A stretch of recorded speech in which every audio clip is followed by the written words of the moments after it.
More Heart Than Talent Radio. Jeffery Combs, president and founder, Golden Mastermind Seminars Incorporated, on a beautiful Tuesday, August 6th, 2019. What a beautiful day to be able to produce a Facebook Live. About 100 degrees in the beautiful San Joaquin Valley here in Stockton, California. If you're just coming on to the Facebook Live, this is the More Heart Than Talent Facebook Live. This live originally was a live conference call beginning in 1998 that I hosted every single Tuesday beginning at 5 o'clock Eastern Standard Time in the afternoon, late afternoon. Then I eventually moved it to 7:30, which I hosted that call for 20 years at 7:30 p.m. Pacific Standard Time, 10:30 Eastern. 1 year ago, practically today, I moved this call to a half-hour Facebook Live. The call is recorded and available for podcast review the following day. So have a lot of regulars coming on here today. So if you are a regular, I have a coaching bonus offer, a 20-hour package that I'll be offering to clients that have coached with me for at least a year. So if you've coached with me for at least a year and you want to find out what that 20-hour package is, the value of that, you can send me a Facebook message and I will respond to you immediately. Or if you've already hired me and you're in the waiting queue, you can also respond to this. But this is primarily for a long-term client, someone who really wants to coach with me long-term, understand the cause that creates the effect of why you do what you do, and then the mechanism of letting go. Not only the mechanism, but the application, so that you will always be letting go. Now, congratulations to some of you who are living a let-go lifestyle. Now, I've watched Joe DiBianca, I've watched Francisco Pecoraro, I've watched Lisa Pazanza, some of my clients that I've coached for a long time, Corey Blissett, Joe DiBianca. I mean, these are clients that I've coached with for years, so I'm watching them live a let-go lifestyle. Now, what that means, instead of always being overwhelmed, they're always letting go. It means that there's a different set of reflexes that you can adapt and adjust in. Rather than reacting in fight or flight, you're able to respond. Now, my topic for today's live is called Predictability Awareness. Awareness means I know, I'm attentive to, I see it, I understand it. So predictability means human beings are predictable, and the more you understand their predictability, the more aware you are, meaning the more you know. So when someone wants to have a 20-minute coaching call with me, and I ask them if they've ever considered hiring me, and they tell me they don't answer the yes or no question, I know what that means. So if I ask someone, have you ever considered hiring me? And they go, so I know what that means. That means they're not going to hire me. I can tell that. Now, many people, don't you think you're prejudging people? No, not at all. I mean, I'm a professional. I understand when someone checks out, when they're overwhelmed, when they tell a story unrelated to the question, it means they have commitment challenges. So when I ask someone, have you ever considered hiring me? That would depend on how much it costs. Now, that wasn't the question I asked them. I asked them a very clear question. I ask a yes or no question. So when they don't answer yes or no and they go into a story, I understand the predictability. Now, the more you understand that human beings are predictable, you unequivocally are sitting with the winning hand at the poker table. If you're playing blackjack, Texas Hold'em, any multitude of card skills, it's important you're able to read the player, you're able to read the audience, you're able to read the situation for what it is. If you can count the cards as they're being tossed, it's another advantage. But as you learn to read your opponents, then you're in the driver's seat. You're no longer the mind-body connection to the events that would create anxiety, fear, and doubt. And when you're able to let go, separate your feelings from the events that shape them, then you're in awareness. Now, that awareness allows you to be in consciousness. When you're in consciousness, you're in the know, in the now. Now, when you know, you are certain. Now, say it, I'm certain. I'm unequivocally certain. Now, when you're uncertain, you're not in any doubt. But if you're in doubt, you'll telegraph your feelings in a mixed message. Your communication style will foster that mixed message with a series of word choices and a fragmented sentence structure where you stop and start in a sentence. Now, when you ask someone a question, a commitment question, are you looking for a way to improve the quality of your health? Well, I've been on a lot of diets. You didn't ask them if they've been on a lot of diets. Also, I want to create a distinction for you. Many of you confuse direct with clarity. And many of you even say to me, "You're direct." I go, "No, Chief, you have no clue who I am," if that's what you say. I am clear. I am very clear in my communication style. I live in clarity. I have a vision of the outcome I seek to create. I have a lot of repetition and experience, meaning I've done it over and over and over, to where there's a system, a routine, a method, to where I understand why people do what they do. When you understand the basics of neuroscience, when you're in recovery and you're in sobriety, you unequivocally are in your power. But when you're out of that power, you're in anxiety, fear, and doubt, and then you will relapse frequently back to a series of emotions that will lead to cigarette consumption, refrigerator choices where you go to the refrigerator, alcohol, compulsive debting, compulsive spending. You'll be a seminar junkie.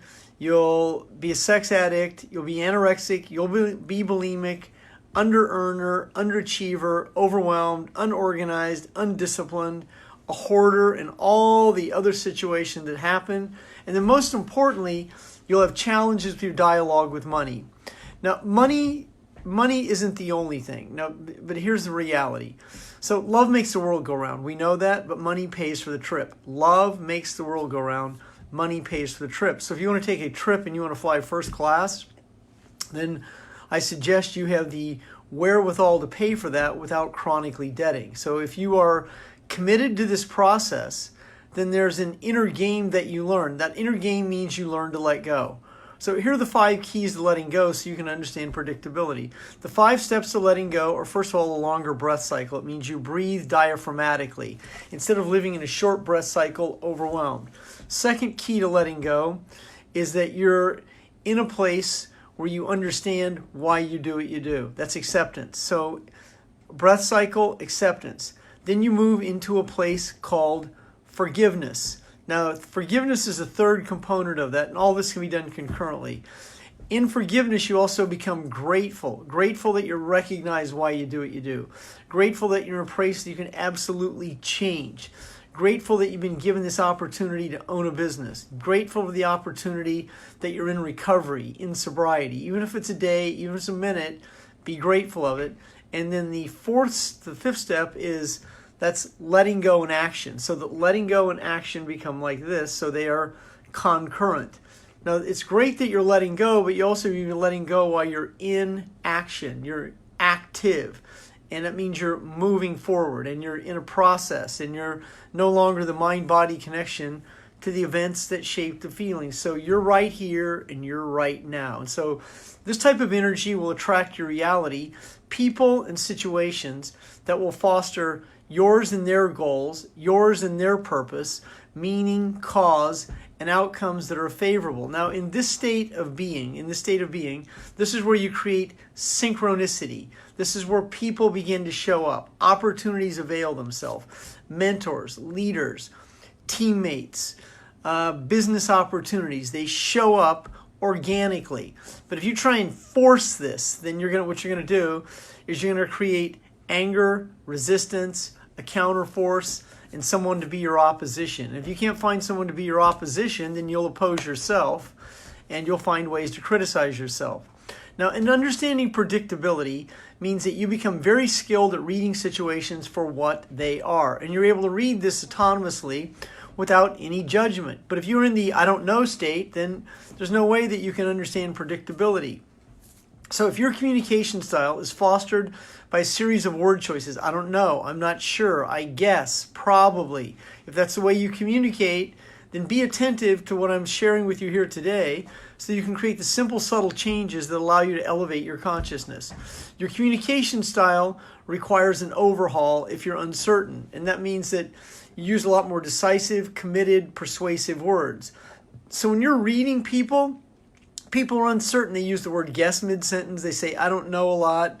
You ask them a question and they check out. They start and stop in a sentence structure. You ask them a question and they'll tell you content unrelated to the question. That's predictable. That's a large percent of society. That's about 80% of society lives in this overwhelmed, overweight, unorganized, undisciplined dialogue with money that's not conducive to having any. I mean, here's a classic example. I did 6 20-minute coaching sessions yesterday, and all 6 of the people, I'd love to hire you, but, and then it's the standard, I don't have a credit card, I don't have any money, I'm completely out of credit. Unfortunately, this is an epidemic that affects a lot of the world. Their dialogue with money is not conducive to having any, and then they stay in this overwhelmed state, not understanding how to create new money, and then they perpetuate the same situation over and over. A big hello to my good friend Lisa Faye Pizanza, who is unequivocally one of my best clients ever. So Lisa Pizanza is down in the Fort Lauderdale, Florida, a single mom of 3 who creates a 5-figure monthly income completely on her own, autonomously in free enterprise. Now, every one of you could do that as well, provided that you started to have a dialogue with yourself, a dialogue with receiving, deserving. You master the skills of asking, and then you're able to create money in free enterprise. So you can create and attract what the free market will bear. Now, I'm from a small town in Iowa. It's interesting. My mother and niece are going to be here tomorrow. So I'm originally from a little town in Iowa called Clarinda, Iowa. It's right below Omaha, Nebraska, about 7,500 people. My grandfather was a farmer. My next door neighbor was a millionaire farmer. And that's where I spent most of my time with these 2 men throughout my childhood. I learned a lot of my skills that I know today through effort, through now back then it was called hard work, but now I'll tell you that was paying the price. I was willing to do what most of society wouldn't do. I would bale hay all day, and then I'd play baseball most of the nights. I played on 2 different teams as a teenager. I played on the equivalent of an American Legion team and a high school baseball team my freshman, sophomore year, so I was playing about 40 games a summer. I'd bale hay in the daytime and play baseball and organized baseball at night, and I learned a lot of my reflexes, my skill set. I worked my ass off in 100 plus 10 degree heat. I mean, I saved my own money. I went to college. I paid for my own college. I didn't ask for any handouts, hand-ups, or college loans. Now, that was back in a different area of going to college. I do understand all that. But what it means is that real early, I learned how to create my own money. I learned how not to be dependent upon the system. I learned how to not be dependent upon my parents. I knew that I wanted to be a millionaire, and I knew it. I felt it. I wanted to move to Los Angeles. I did it. I had overcome my addictions. It took me to 31 years old to be able to master my emotions so I could be clean and sober. And then I started to really understand human behavior. I started to study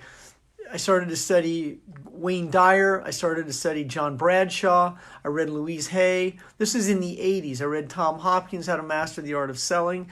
And then I started to learn how to read people. Now, reading people allowed me to understand predictability. I read books on body language. I read books on the 4 personality types. Florence Littauer wrote a book called Personality Plus. I went throughout the Amway organization. Like practically everybody in Amway had that book. Personality Plus. I eventually did my own 8 CD series, 8 CDs, and it was actually 6 cassettes in 1999 that eventually became 8 CDs in 2000, and that CD set is still available, called Personalities for Success, the Animal Factor, where I break down the 4 personality types. Now, understanding the 4 personality types, the 16 personalities, and 32 personality types is a huge advantage because you understand why people do what they do. When you understand why people do what they do, you understand predictability. So here's my statement that I've coined. Human beings are predictable, and the more you understand someone's predictability, the more you understand why people do what they do. Now, understanding this allows you to close sales, recruit, attract teammates, hire employees, hire a contractor, hire someone to be a nanny for you, hire someone to be your chauffeur. When you become skilled at it, you can ask for a table, a booth in the restaurant of your choice. You can ask questions about outcomes you seek to create so that you're no longer in an overwhelmed, anxious state. Now, when you move into this state, this is where money will start to flow for you. But if you live in a very tight, money is tight. If you live in an overwhelmed state of money, if you live in a, I'm not certain if I can create it, then that means your body is flexed and flinched. It means you react rather than responding. As you become responsive, responsible, as you be able to read the situation of what it is, now you have creativity and innovation. You'll change who and what you attract. You'll attract your reality. people and situations that will join your teams, be your employees, that will be your chauffeur for life. And one of my chauffeurs just left. He just came in, dropped off my mail, and split. One of my part-time employees, Richard Colfers, 10-year veteran of the United States Air Force, just showed up today to spend a month with me. He's one of my part-time millionaire apprentices. I have a new millionaire apprentice showing up next Monday, Dylan Albertson. He's the son of one of my top-tier clients, Tiffany Albertson, who through 6 degrees of separation, his father and I went to the same college at the same time, and I knew him, Marty Albertson. So there are no accidents. So this is how you start to create predictability. Predictability is also an expectation. When you begin to expect situations, then they become to be predictable. So if you expect to fail, you get it. And this is what many people do. They play not to win. They play not to fail. So they become chronic avoiders. So when you enter this type of situation, then you are no longer the mind-body connection to the events that shape your feelings. Now, David Hammer pointed out, or he made a great comment, non-dependence with money is a key. So that's exactly. So I learned how to be independent of anyone else's money other than my own. So I learned this word, resourcefulness, that is resources. So if there was a civil war, a calamity, the money system would collapse. But if you were skilled at being resourceful, you'd create resources, and you'd turn your resources into barter, into trade, into free enterprise goods and services. That's what someone who's resourceful would do. But if you were dependent upon money and the money went away, then you wouldn't be able to be independent. And unfortunately, that's how many people are. They can't adapt and adjust. And if you continue to let money be your excuse, I'd love to hire you, but you don't understand. My situation's unique. I mean, what the fuck do you mean, dude? My situation was unique once. I was $100,000 in credit card debt. I was $1.5 million in debt. Yeah, but what? I mean, yeah, but what? Where's your resourcefulness? I sold a Mickey Mantle autograph when I got when I was 5 years old. So what if I got it when I was 5 years old? I wasn't attached to it. Now I have a Mickey Mantle rookie card. It's worth $200,000. The autograph I sold for $500. I bought leads with it. I mean, that's what someone who's resourceful will do. They will have no excuses. I don't want to hear it. I will listen to people's challenges. But when someone goes, yeah, but you don't understand. I'm a unique addict. Unique? Are you freaking kidding me, dude? We're all addicts. I mean, you think your addiction's any worse than mine? Grow up. I mean, this is what many people, they want to qualify their addiction. No, my addiction's unique. You don't understand. Well, an addict is a pathological liar, meaning that we lie to ourselves about situations. Now, that does not mean you're not a good human being, although some liars are not very good human beings. But when you pathologically lie to yourself, it means you tell yourself a series of stories so that you can create a predictable outcome. So letting go of your own predictability means if you predict, when you say, I'm always worried, I'm always overwhelmed, I'm always this, I'm always that, you're correct. That's what you always do. And when you are ready to let go, that means you would separate your feelings from the events that shape them. And when you are in that power, when you take that edge and you soften that edge, it's like, when you take that edge off that's in your teeth, that grindy grind, or that edge that shows up in your neck, or that edge that keeps you all bound up like this, and then you can't access, and you have gut issues, and you have abdomen issues, and you have elimination problems, and you have challenges with your female parts, or you have prostate issues and all these other situations that you can't eliminate. That's because you're holding on. But when you move into your power, that's consciousness. When you let go of being the counterforce to someone else's force, when you let go of being forceful and you let go of old predictable behaviors and patterns, now you move into a much higher level of energy. That's the energy that you attract from. Then you're open to receive rather than resistant to receive. No, you don't understand. Receiving would contradict my struggle. And that's predictable for a lot of people. If you're a noble struggler, it's like, hey, I'm waving the noble strugglers hit parade. That's not noble, that's struggling. Struggle takes a lot of effort.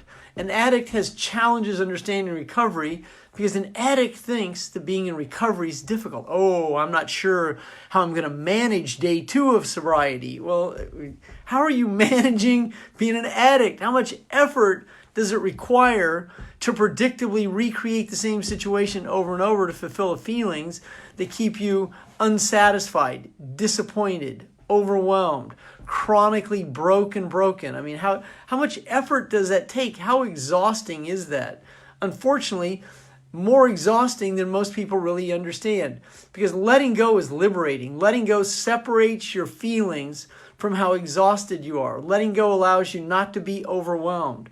Letting go frees you from the emotional ties that bind you to the events that keep you perpetuating the same overwhelmed state over and over. Letting go allows you to create money rather than saying, I'd love to, but my situation is unique. Well, your situation is unique. Your situation is predictable. So the way that you deliver, the way that you show up, it's like, right here, Chief, bring it on. I'll never forget once I was dining in a restaurant and the waiter, he forgets to bring the salads. I order 3 courses and he lays down the entrees. It's like he's trying to bang me in and out of the restaurant. And I goes, yo, Chief, where's the salads? And he flexed and flinched and he dropped 2 of the entrees. I was laughing my ass off because he was like so intent in getting me out of the restaurant. He had no idea that I'm a $100 tipper. He was just trying to predictably turn the table rather than deliver the service. Never offered his name, never asked me my name, never asked me where I was from, never engaged me, because he was an OT, an order taker. Now, there's a difference between a closer and an order taker. And order takers are predictable. They take orders. A closer is a finisher. And when you become a finisher, you'll attract your reality, people and situations that can finish what they start. And if you're a finisher and you want to take advantage of my coaching offer today, you've been my coaching client for a year or more, or you're in the coaching queue and you want to take advantage of one of my advanced offers, Facebook message me and I'll respond to you quickly. I have a 20-hour coaching offer. It's about a 10-month offer that would allow you to absolutely dig in or add your existing coaching, take advantage of a great value I'm offering as we move in here to the middle of the 3rd quarter, the year of our Lord, 2019. And this is right now all she wrote for today. That is August 6th, 2019, Facebook Live, More Heart Than Talent. I'm going to go coach and close some sales this afternoon. You have an outstanding afternoon. Jeffery, President and founder, Golden Mastermind Seminars Incorporated.